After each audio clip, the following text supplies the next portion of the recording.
Para Europa, el siglo XVII significa el comienzo de una era de guerras y crisis, pero también el comienzo de grandes avances científicos que siguen vigentes hasta el día de hoy. Hoy vamos a hablar sobre los sucesos históricos relacionados con la Europa del siglo XVII, René Descartes y la geometría analítica, la teoría de números, las probabilidades, la geometría proyectiva, Pierre de Fermat y otros sucesos que dejaron una huella en las matemáticas. Comenzamos en el año 1600. Europa estaba dividida debido a tensiones religiosas entre la Iglesia Católica y los protestantes, mientras que por otra parte se consolidaban imperios coloniales en América y Asia. Lo verdaderamente importante gira en torno a los avances científicos ocurridos entre los enfrentamientos religiosos. Por ejemplo, Galileo Galilei logrando observar las lunas de Júpiter, siendo evidencia contra el geocentrismo, la idea de que la Tierra es el centro del universo, la cual era una teoría mayoritariamente aceptada en esa época. También, Johannes Kepler, quien ese mismo año formula su ley de las órbitas elípticas, complementando las observaciones de Galileo. 9 años después, en 1618, se dio comienzo a lo que hoy en día conocemos como la Guerra de los 30 años. Este fue un conflicto político y religioso brutal entre los estados partidarios de la Reforma y Contrarreforma del propio Sacro Imperio Romano Germánico. Aunque también intervinieron distintas potencias europeas, por razones ajenas a la religión y más centradas en la búsqueda de una situación de equilibrio político.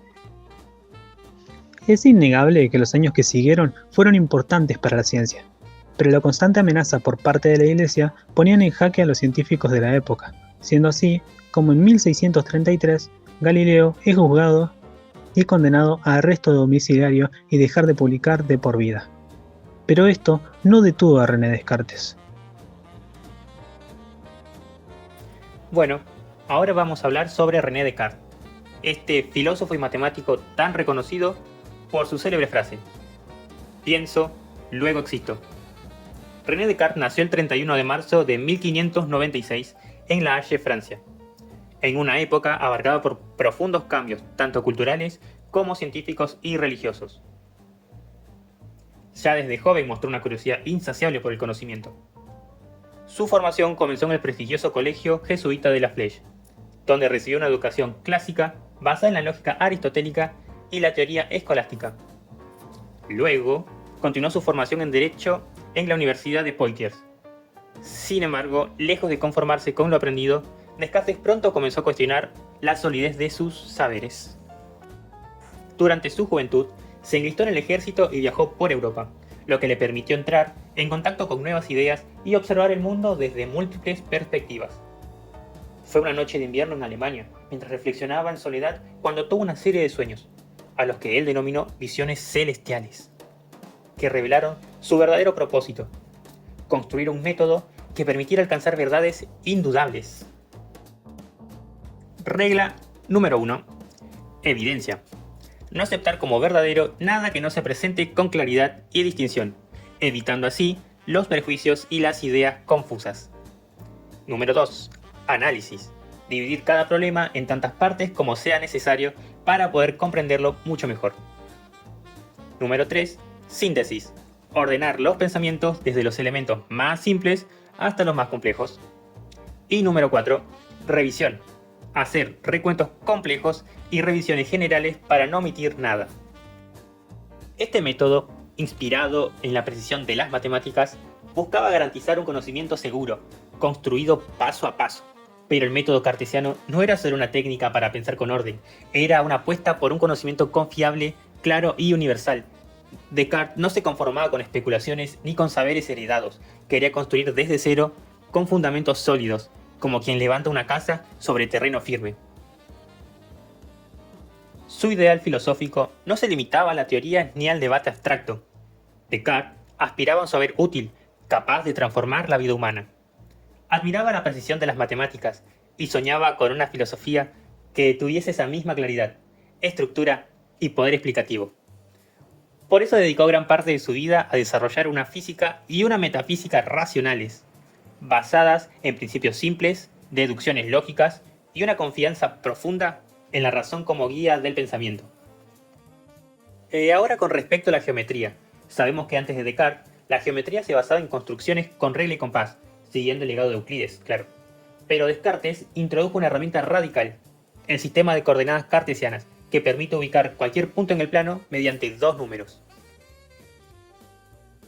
Se dice que la idea del plano cartesiano surgió un día mientras Descartes estaba acostado en su cama y vio volar una mosca, la cual se posó en el techo. Entonces se preguntó, ¿cómo describo la posición de la mosca? Fue ahí cuando se dio cuenta que podía usar el techo y las paredes como referencia. Si trazaba dos líneas perpendiculares, podría ubicar mediante coordenadas cualquier punto del cuarto al que la mosca volase. Esta gran innovación, el sistema de coordenadas cartesianas, transformó las figuras geométricas en expresiones algebraicas, como la ecuación de una recta o una parábola. En su obra La Géométrie de 1637, Descartes no solo presentó este sistema, sino que la usó para estudiar curvas complejas, mostrando así que el álgebra podía describir el espacio con precisión. Esta obra no era un tratado tradicional, estaba escrita como apéndice filosófico, pero contenía ideas que cambiarían para siempre las matemáticas. Gracias a Descartes, la geometría dejó de ser solo visual y pasó a ser analítica, una forma de pensar que combina el razonamiento lógico con el cálculo simbólico. Esta fusión permitió el desarrollo posterior del cálculo, la filosofía moderna y la ingeniería. Más que una técnica, la geometría analítica encarna el espíritu cartesiano: dudar, analizar y buscar fundamentos sólidos. Finalmente, René Descartes falleció el 11 de febrero de 1650 a causa de una pulmonía, poco después de haber aceptado una invitación de la reina Cristina de Suecia para enseñarle filosofía.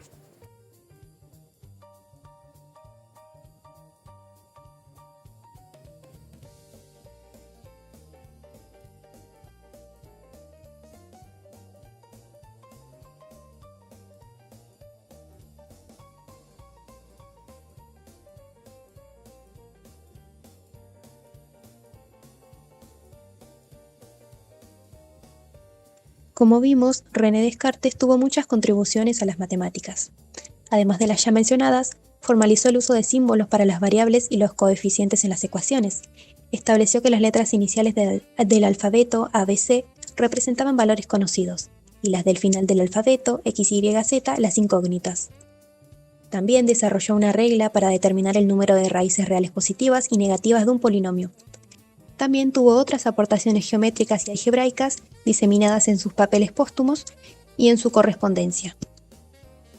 Ahora bien, si en la geometría de Descartes la aplicación del álgebra a la geometría aparece más bien como método, en otro matemático francés del siglo XVII, Pierre Fermat, esa aplicación se presenta más naturalmente como un recurso técnico.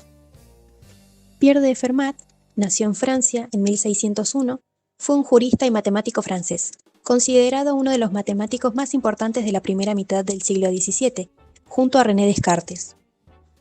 Es conocido como el príncipe de los aficionados, porque practicaba las matemáticas por pasión, sin haber sido matemática de profesión. Dedicó con tanta eficacia su tiempo libre a la matemática que dejó honda huella en varias de sus ramas.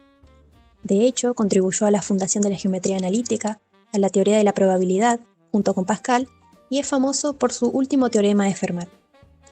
A continuación vamos a hablar un poco más sobre este último teorema tan famoso. ¡Hola a todo el mundo! De todos los problemas que se han resuelto a lo largo de la historia, hay uno que está por encima del resto. El último teorema de Fermat desató pasiones durante más de 300 años. Hoy os voy a contar en qué consiste ese teorema. Pierre de Fermat fue un abogado francés aficionado a las matemáticas. Vivió en el siglo XVII, llevaba el pelo largo y babero. Vamos, que iba a la moda. Pues el caso es que el hobby de Fermat eran las matemáticas. Se ve que era buena persona e inteligente.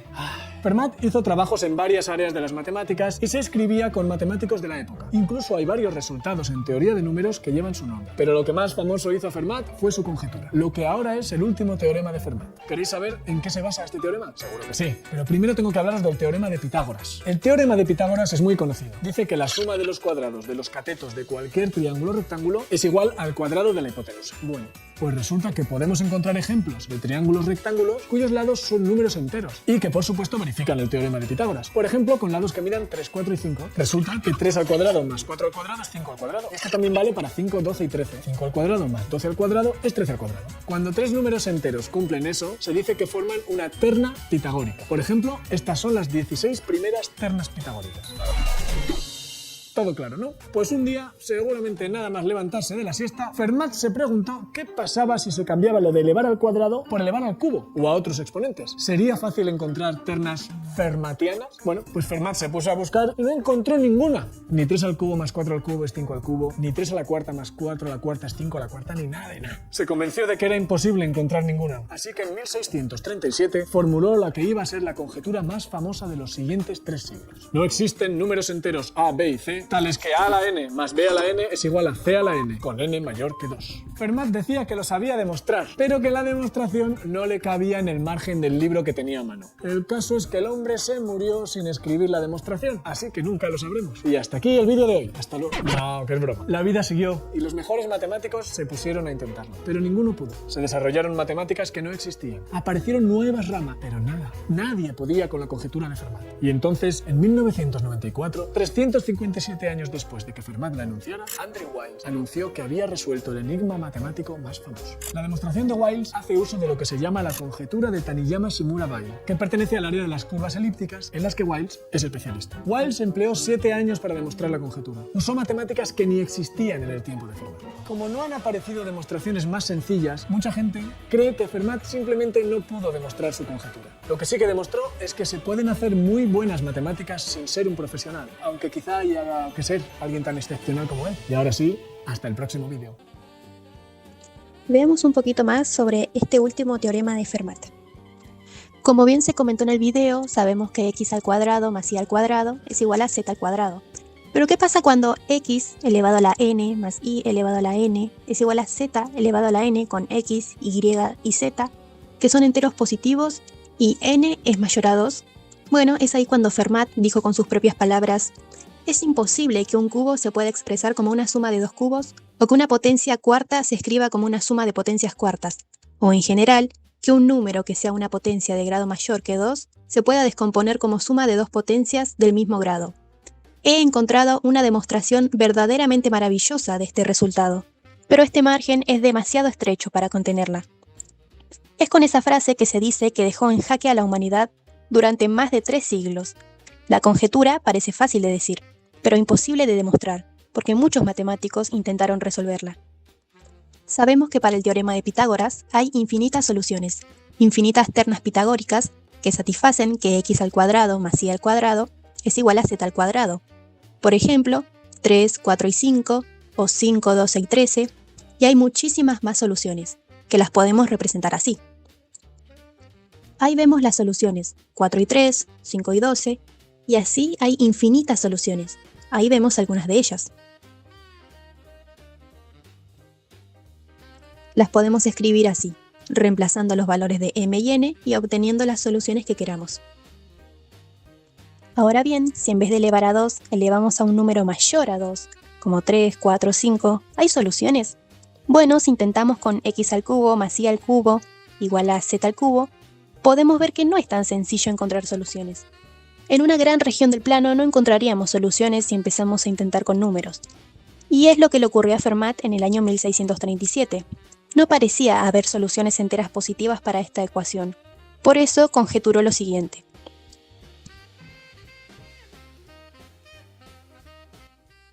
Así, 2 cubos sumados no podían dar otro cubo. 2 potencias cuartas sumadas no podían dar otra potencia cuarta. Y así indefinidamente.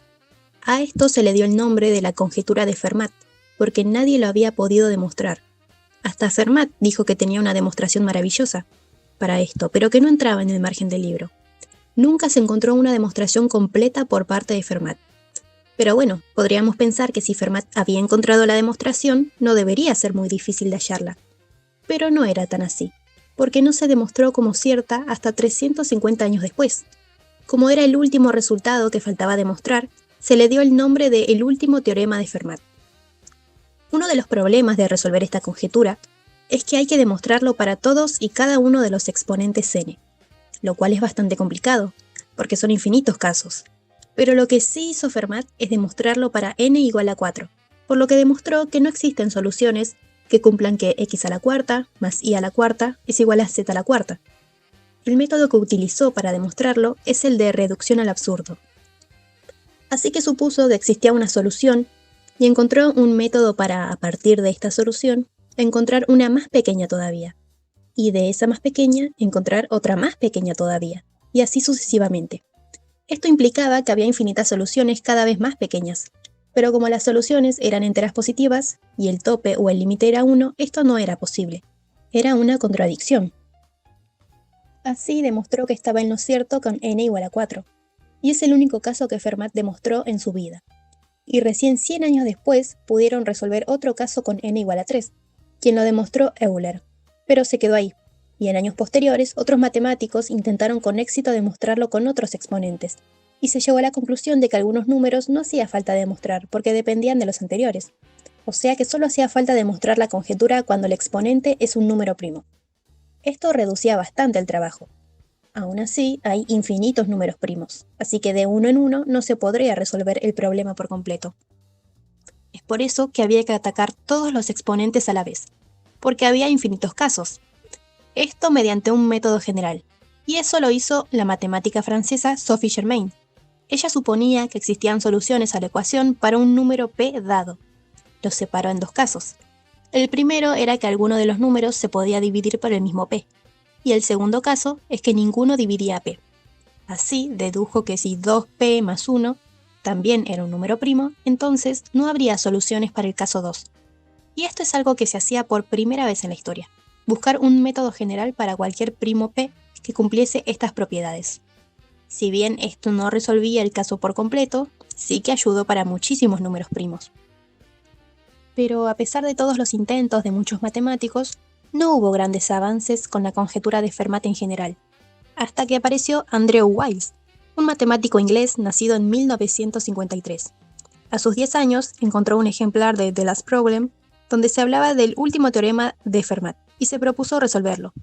Dijo que iba a ser el primero en hacerlo, y 32 años después lo logró, llamándose el teorema de Fermat-Wiles. También lo hizo por prueba por contradicción. Asumió que lo que decía Fermat era falso, y llegó a una contradicción, pero llegó al resultado a través de otra conjetura, llamada la conjetura de Shimura-Taniyama-Weil, donde están implicadas las curvas elípticas y las formas modulares. Así, 350 años después, se pudo demostrar la conjetura de Fermat, aunque encontraron un error en su procedimiento y le tomó otros 2 años arreglarlo. Por eso, en 1955, con ayuda de un estudiante llamado Taylor, pudo resolverlo.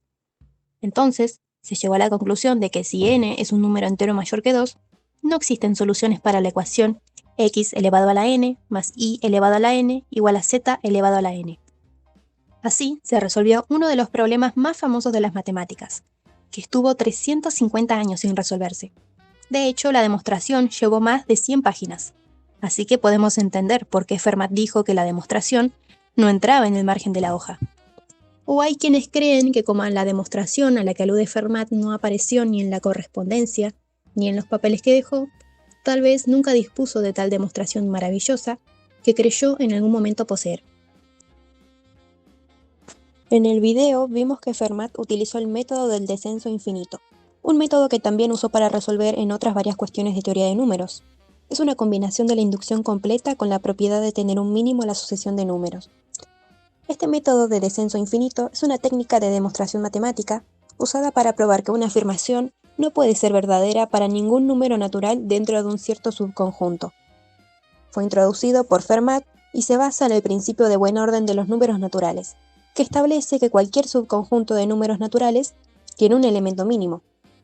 La idea central del método es asumir que existe un número natural x que cumple una propiedad, y a partir de este x construir otro número natural, y, que también cumple la propiedad, pero es menor que x. Luego se puede repetir este proceso indefinidamente, obteniendo una sucesión decreciente infinita de números naturales, donde x es mayor a y, mayor a z, y así sucesivamente. Lo cual es imposible, porque no existen sucesiones infinitas decrecientes en los números naturales. Esta contradicción implica que la suposición inicial es falsa, y por ende no existe ningún número natural que satisfaga la propiedad. Así, el descenso infinito demuestra la imposibilidad de existencia al mostrar que, si existiera un contraejemplo, se podría generar otro más pequeño, y así sucesivamente sin fin, violando el principio de buen orden de los naturales y concluyendo que no puede existir tal contraejemplo. El último teorema de Fermat, más allá de su relevancia intrínseca como problema matemático, ilustra la capacidad de la matemática para evolucionar a lo largo de siglos mediante ideas nuevas. El vínculo entre problemas simples y teorías avanzadas, y el valor del esfuerzo y la dedicación en investigación científica, como el caso de Wiles, quien trabajó durante años en aislamiento para alcanzar su objetivo. Este teorema es ejemplo emblemático de cómo un enunciado sencillo puede abrir paso a desarrollos complejos y revolucionarios. Ahora vamos a continuar con la teoría de las probabilidades. Esta es una rama fundamental de la matemática, que tiene aplicaciones en disciplinas tan diversas como la estadística, la física, la economía o la inteligencia artificial. Su origen formal se remonta al siglo XVII, cuando los matemáticos franceses Pierre de Fermat y Blaise Pascal, a partir de un problema relacionado con los juegos de azar, establecieron los principios básicos que dieron nacimiento a esta teoría. Durante el siglo XVII, los juegos de azar eran una práctica común en la sociedad europea, lo que llevó a que surgieran preguntas sobre la manera justa de repartir las apuestas, cuando un juego no llegaba a concluir. Fue a partir de uno de estos problemas, planteado por el jugador y aficionado a las matemáticas Antoine Gombath, conocido como el Chevalier de Mer, que Fermat y Pascal entablaron una célebre correspondencia en 1654. El problema planteado es conocido como el problema de los puntos, y consistía en determinar cómo dividir el dinero apostado en un juego de dados interrumpido antes de que uno de los jugadores alcanzara la victoria. Este desafío fue clave para el desarrollo de la teoría de la probabilidad como un campo formal. Fermat abordó el problema desde una perspectiva combinatoria. Su método consistió en suponer que, aunque el juego se hubiera interrumpido, era posible considerar todos los resultados que podrían ocurrir si el juego continuara hasta su final. Por ejemplo, si dos jugadores compiten para alcanzar 3 puntos y en el momento de la suspensión uno tiene 2 puntos y el otro 1, Fermat listaba todos los posibles resultados de las rondas restantes. Si suponemos que quedarían por jugarse 2 rondas como máximo, las secuencias posibles que determinarían al ganador serían 4. A y A, ganar A y B, gana A, B y A, gana B, y B y B, gana B. Fermat identificaba cuántas de esas secuencias llevaban a la victoria de cada jugador, y, con ello, establecía la proporción justa para dividir la apuesta. En el ejemplo, A tenía 2 posibilidades de ganar sobre 4, lo que equivale al 50%. De este modo, la ganancia debía dividirse equitativamente. Por su parte, Pascal desarrolló un método basado en el razonamiento aritmético y recursivo, utilizando una estructura que luego sería conocida como el triángulo de Pascal. Esta herramienta permitía calcular de manera sistemática las combinaciones posibles de resultados y sus probabilidades asociadas. Pascal comprendió que la probabilidad de victoria en un punto dado del juego podía expresarse como el promedio de las probabilidades futuras, lo que le permitió construir una tabla que indicaba la probabilidad de ganar desde cualquier estado posible del juego, por ejemplo, 2-1, 1-2, 2-2, etc. Este enfoque fue novedoso porque evitaba listar todos los desenlaces posibles y se apoyaba en una estructura numérica ordenada y eficiente. Gracias a sus métodos, Fermat y Pascal llegaron a una conclusión común que dio origen a la definición clásica de probabilidad. La probabilidad de un evento es el cociente entre el número de casos favorables y el número total de casos posibles, siempre que todos los casos sean igualmente probables. Este principio básico sentó las bases para el desarrollo posterior de la teoría de probabilidades, que fue formalizada unos años después, en 1657. Desde su nacimiento, la teoría de las probabilidades ha tenido un crecimiento exponencial y aplicado. Hoy, sus principios son esenciales para el análisis de datos, el estudio del comportamiento aleatorio en física, los seguros, las decisiones financieras, las ciencias sociales y el campo emergente de la inteligencia artificial, entre muchos otros. Es llamativo pensar cómo un problema de juegos de azar impulsó una teoría que sería indispensable para el avance de la ciencia moderna. Finalizamos el apartado de las teorías con la geometría proyectiva. Es una rama de las matemáticas que estudia las propiedades de las figuras geométricas, que se mantienen inalteradas bajo proyecciones. Esta disciplina, fundamental para el desarrollo de la geometría moderna, fue impulsada en el siglo XVII por el matemático francés Girard de Sargues, cuyo teorema marcó un hito en la historia de esta ciencia. Girard de Sargues, desde 1591 hasta el año 1661, nació y desarrolló su obra en Francia, en un periodo caracterizado por grandes avances científicos y filosóficos, como los trabajos de Descartes en geometría analítica y los aportes de Pascal en teoría de las probabilidades. De Sargues se destacó como matemático, ingeniero, arquitecto y profesor. Publicó su obra más influyente en 1639, titulada Brouillon Projects, donde formuló las bases de la geometría proyectiva. A pesar de su importancia, sus ideas no fueron valoradas ampliamente en su tiempo. Fue recién, en el siglo XIX, cuando matemáticos como Poncelet y Charles rescataron y valoraron su trabajo, contribuyendo a la formalización de la geometría proyectiva como una rama autónoma de la matemática.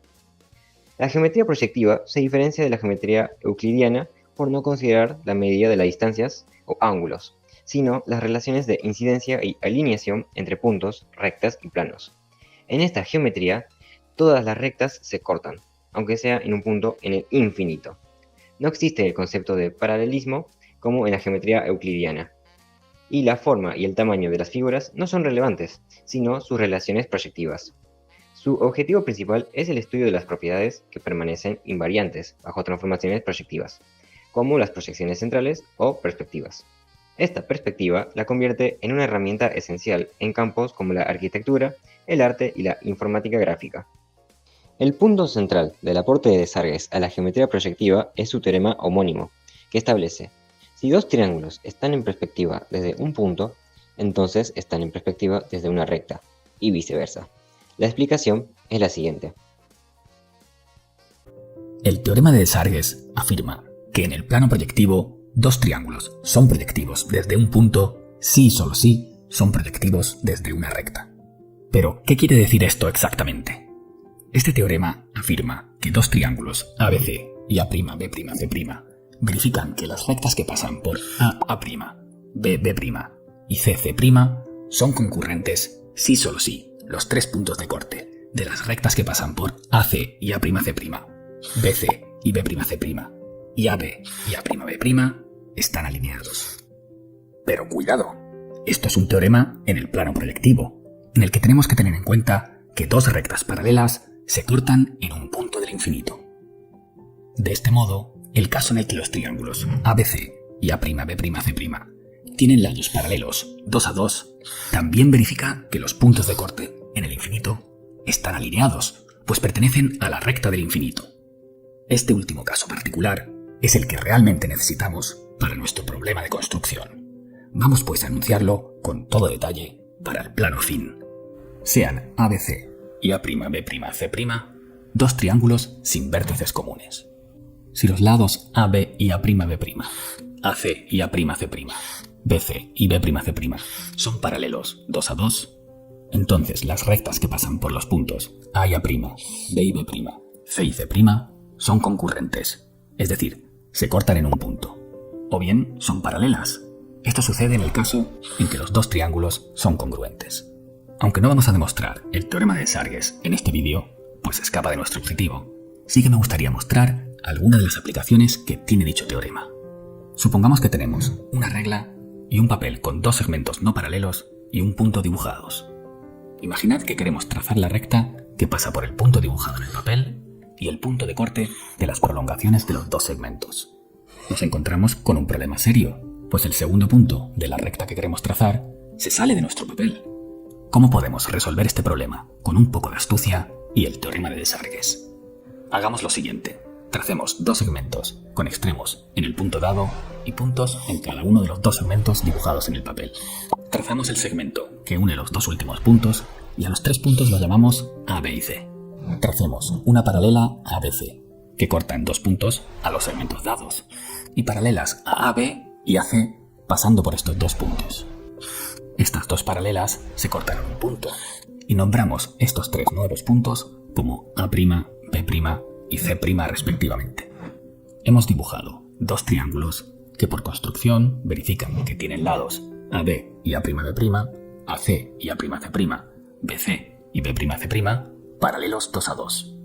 Es decir, estos dos triángulos satisfacen las hipótesis del teorema de Desargues. Y por tanto, se verifica que las rectas que pasan por A y A', B y B', C y C' son concurrentes. De este modo, basta con trazar la recta que pasa por A y A', que es justamente la que estamos buscando. Aunque en vida de Desargues su obra no obtuvo el reconocimiento esperado, su legado es uno de los pilares de la geometría moderna. Entre sus influencias más notables se encuentran el desarrollo de la geometría proyectiva en los siglos XIX y XX, la obra de Blaise Pascal, quien se basó en principios proyectivos para formular su teorema del hexagrama, aplicaciones actuales en diseño gráfico por computadora, visión artificial, modelado tridimensional y cartografía. Su influencia en el arte, especialmente en el estudio de la perspectiva y representaciones espaciales. Gracias a todos los aportes previamente mencionados y al cambio de contexto que permitió la difusión del conocimiento, las matemáticas se consolidaron como el lenguaje fundamental para comprender la realidad. Este siglo no solo resolvió problemas, sino que además transformó nuestra manera de pensar el mundo.